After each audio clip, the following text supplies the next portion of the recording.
Peter Cichuniec. Elijah McLean was just walking home from a convenience store that night on August 24, 2019, wearing a ski mask he often used because he got cold easily. Someone in the neighborhood saw him and called 911, saying he looked suspicious. That call brought Aurora police to the area, and when they approached McLean, things escalated almost immediately as officers grabbed him, forced him to the ground, and put him in a carotid hold as he struggled to breathe and begged them to let him up. By the time paramedic Lieutenant Peter Cichuniec arrived, the scene was already tense and crowded, with officers holding McLean down. His role as the senior medic was to take over the medical side of the situation as the boy was struggling to breathe. But within moments of walking in, he made a decision that would follow him into a criminal courtroom years later. Up until that night, Peter Cichuniec had built a long career inside Aurora Fire Rescue. He had risen to the rank of paramedic lieutenant, supervising emergency responses across the city. His personnel history showed years of experience, trusted leadership, and no criminal background. He was known for handling hectic scenes and coordinating difficult calls, someone expected to stabilize chaos, not deepen it. His arrival on August 24, 2019 was routine in process. Police requested medical assistance and he responded as the senior medic on duty. But when he and the other paramedic approached McLean, official investigative reports found that they performed almost no meaningful medical assessment. McLean was already handcuffed, restrained, and surrounded by officers. According to the city's independent investigation and the Colorado Attorney General's findings, Peter quickly approved a powerful sedative without verifying McLean's condition. Trial testimony later showed that McLean weighed about 140 pounds, yet Peter authorized a 500 milligram ketamine dose, an amount calibrated for someone nearly twice his size. Medical experts told jurors that the dosage violated standard weight-based protocol. Just a few minutes after the injection, McLean went into cardiac arrest inside the ambulance. He never regained consciousness, and his death set off statewide investigations and national outrage. In December 2023, after extensive testimony from officers, paramedics, and medical experts, a Colorado jury convicted Peter Cichuniec of criminally negligent homicide and second-degree assault for drugging McLean and causing bodily injury. Prosecutors argued that ketamine in this context met the definition of a deadly weapon under Colorado law. On March 1, 2024, the judge imposed the mandatory minimum penalty tied to that enhancement, 5 years in the Colorado Department of Corrections. A year later, the Colorado Court of Appeals ruled that the deadly weapons sentencing enhancement had been misapplied. That decision allowed the trial judge to consider probation instead of a mandatory prison term. John Orr. Orr was the fire captain who was supposed to protect homes, save families, and prevent disaster. But investigators later learned that while communities across Southern California were sleeping, Orr was walking through hardware aisles and discount stores, quietly planting time-delay incendiary devices. Each device was made from a lit cigarette wrapped into matches, tucked into flammable materials, small enough to hide in plain sight, but powerful enough to burn an entire building to the ground. For years, as fire alarms screamed and buildings collapsed, Orr was often one of the first firefighters on scene, standing in the glow of the very destruction he created. Before he was identified as a suspect, he was widely regarded as an experienced, highly knowledgeable fire investigator. He had joined the Glendale Fire Department after an early interest in firefighting, eventually rising to the position of fire captain. Co-workers and fellow investigators noted that he had an unusual ability to identify the cause of a fire, and he frequently wrote reports and articles about arson behavior. Court records and investigative reporting show that he also responded to many major fires, sometimes arriving even when he was off duty. Investigators later connected him to a series of fires beginning in the mid-1980s, including the deadly blaze at O'Lee's Home Center in South Pasadena on October 10, 1984. That fire killed 4 victims: store employee Carolyn Krause, customer James Carson, and shopper Ada Deal, along with her 2-year-old grandson Matthew Troyle. At the time, the cause of the fire was disputed, but as similar fires continued to occur over the years, a distinct pattern began to emerge. According to ATF investigative materials and trial coverage, many of the fires originated in the craft or household goods sections of retail stores, the same type of location where the incendiary devices were later found. The turning point came in 1991 during a fire investigation conference in Fresno. According to federal case filings, multiple fires broke out along the travel route of conference attendees, and the timing and locations of the fires aligned with Orr's movements. Agents eventually obtained a search warrant for his home, where they discovered a manuscript titled Points of Origin, which described an arsonist who set fires throughout California, and investigators noted numerous similarities between the fictional fires and real arson cases under investigation. Federal appellate records also confirmed that Orr's fingerprint was matched to a piece of tape taken from an incendiary device used in a 1987 Payless shoe source fire in Los Angeles. He was arrested in December 1991 following the accumulation of physical evidence, fire pattern analysis, and his own manuscript. In 1992, he was convicted in federal court of multiple counts of arson and received a lengthy federal sentence. In 1998, following a separate California state trial in Los Angeles County, he was convicted of 4 counts of first-degree murder for the deaths in the Ole's Home Center fire, and was sentenced to life in prison without the possibility of parole. According to the California Department of Corrections and Rehabilitation, John Leonard Orr is serving his life sentence at California State Prison Centinela. Law enforcement officials have stated that they believe he may have been responsible for hundreds of fires during his years as a firefighter and arson investigator, making him one of the most destructive serial arsonists in modern U.S. history. Kevin T. McCorvey. Kevin McCorvey climbed behind the wheel of an ambulance with a patient strapped to the stretcher in the back, trusting him with their life. But instead of delivering that patient safely to the hospital, investigators say McCorvey turned the rescue vehicle into a weapon. On a dark Georgia road in November 2021, he drove the ambulance under the influence, lost control, and rolled the vehicle into a ditch, killing the patient who depended on him to save his life. In the minutes that followed, witnesses later told police McCorvey tried to walk away from the wreck, leaving behind the dying man he was meant to protect. Before that night, McCorvey had built a career meant for saving lives. He worked as an EMT and ambulance driver in Georgia, a job built on trust, precision, and responsibility. He wasn't known for misconduct or violent behavior. His record didn't include past crimes or major disciplinary issues. He was simply an emergency responder expected to show up in the worst moments of people's lives and get them to safety. But prosecutors later emphasized that all of that responsibility collapsed the moment he chose to drink and get high before driving an ambulance with a patient on board. The events of November 12, 2021 unraveled just after 7 p.m. in Fairburn, Georgia. McCorvey and another EMT were transporting 66-year-old patient Wilton Thomason during a non-emergency ride. Investigators determined that McCorvey had been drinking tequila and smoking marijuana earlier in the evening. While traveling on West Campbellton Street, he drifted off the road, the ambulance rolled onto its side, and Thomason, still strapped to the stretcher, was violently thrown and fatally injured. When police arrived, officers noted McCorvey's slurred speech, unsteady movements, and the smell of alcohol. Body cam footage later revealed him admitting to drinking. Instead of checking on the patient or remaining with the vehicle, he tried to flee the crash site with the second EMT, but officers stopped both of them before they made it far. He was arrested at the scene and charged with DUI, vehicular homicide, reckless conduct, possession of an open container, and multiple traffic offenses. In 2022, in Fulton County, McCorvey pleaded guilty to first-degree vehicular homicide and driving under the influence. A judge sentenced him to 8 years in state prison, followed by 7 years of probation, and his state certification as an EMT was permanently revoked. Today, he is serving his sentence in a Georgia correctional facility, with the earliest possibility of release still years away. James A. Bartels. He was a fire department administrator and a former 911 dispatcher, someone the community expected to respond when flames threatened the forest. But according to federal investigators, James Bartels became the source of the danger himself.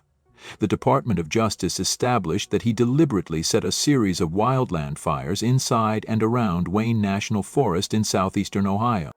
Prosecutors reported that one of those fires erupted on October 29, 2022, and that investigators placed him in the same area shortly before the blaze began. They documented that his vehicle's infotainment system repeatedly placed him at locations where fires later ignited, and witnesses had observed him near fire sites before smoke was reported. Federal charging documents show that Bartels had worked in public safety roles in the same region, previously serving as a Gallia County 911 dispatcher and later as the administrator for the Greenfield Township Volunteer Fire Department. Records state that he resigned from his dispatcher position on November 8, 2022, and the DOJ later noted that at least 17 fires were set after he left that job, continuing a pattern investigators were already tracking. During the investigation, Bartels admitted that he used a lighter to start the fires. Federal prosecutors reported that he told authorities he set them to give the boys something to do, and also said he did it as a way to distract himself from depression. In court filings and at sentencing, officials described how the series of fires ultimately totaled 26 confirmed arsons started by Bartels in 2022. The fires burned more than 1,300 acres on federal and state land and caused approximately $638,000 in suppression and reimbursable costs. Agencies from multiple states were mobilized as the fires spread. Authorities arrested Bartels in December 2022, and he later pleaded guilty in September 2023 to charges connected to setting the fires.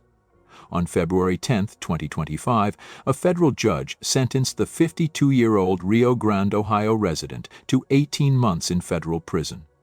The court also ordered him to pay roughly $638,000 in restitution and required him to register under Ohio's arson registry. James Lavelle Wally. He was a paramedic in George County, Mississippi, but prosecutors say he used the privacy of his ambulance to sexually assault female patients who were supposed to be under his medical care. According to investigators, several victims reported that the assaults happened while they were being transported for treatment, at times when they were sedated, incapacitated, or unable to protect themselves. Their accounts were consistent and each described being violated inside the ambulance during moments when they were dependent on Wally for emergency assistance. Wally had worked for years in emergency medical services, trusted to provide medical care during critical situations, responding to calls and transporting patients across the county. But the investigation later showed that during multiple transports he assaulted women who were physically unable to resist or fully understand what was happening. The Mississippi Bureau of Investigation gathered statements, medical records, and reports that aligned with the victims' accounts, showing that the assaults took place while Wally was on duty. The criminal case intensified when more victims came forward, leading to several felony charges.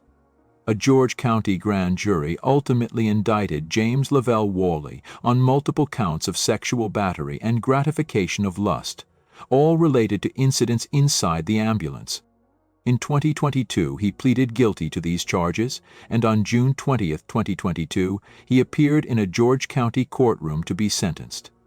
The judge ordered him to serve 40 years in the Mississippi Department of Corrections, and sources confirm that under state law, these crimes carry no eligibility for parole.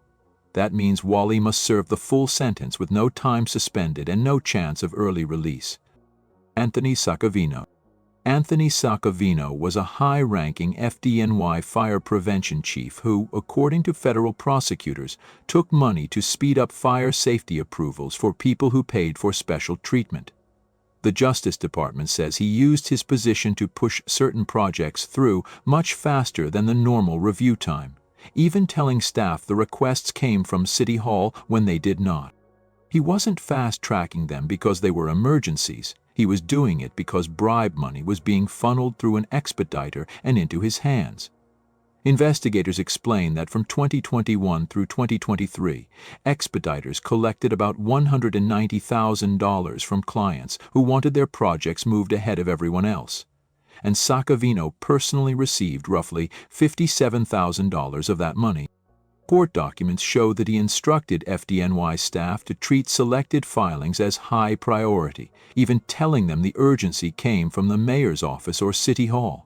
Statements prosecutors say were false. As a result, some projects that normally waited 8 to 10 weeks were approved in a matter of days. Federal authorities described how the bribe payments were delivered in different ways, including cash and electronic transfers. And when the FBI questioned him about the scheme, Saccavino denied receiving improper payments and denied ordering expedited reviews, denials that prosecutors say were untrue. The Department of Justice reports that on January 29, 2025, Saccavino pleaded guilty to conspiracy to solicit and receive a bribe. On May 14, 2025, a federal judge sentenced him to 3 years in federal prison, ordered him to forfeit the money he took, and imposed a $150,000 fine. The sentencing announcement confirms that he will also serve supervised release after completing his prison term. Brian Cordasco, who was also a high-ranking official in the FDNY's Bureau of Fire Prevention, used his authority to participate in the bribery conspiracy that ran between 2021 and 2023. According to the U.S. Attorney's Office, the scheme involved accepting illicit payments in exchange for fast-tracking fire suppression inspections and plan reviews for clients who paid bribes. Prosecutors stated that Brian Cordasco also personally received about $57,000 of the total money.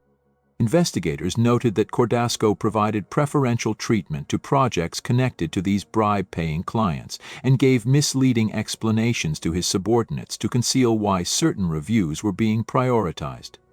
The Department of Investigation also reported that Cordasco later lied to federal agents about his role in the bribery scheme.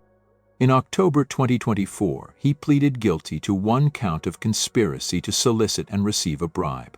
On March 31, 2025, a federal judge sentenced him to 20 months in prison, followed by 2 years of supervised release.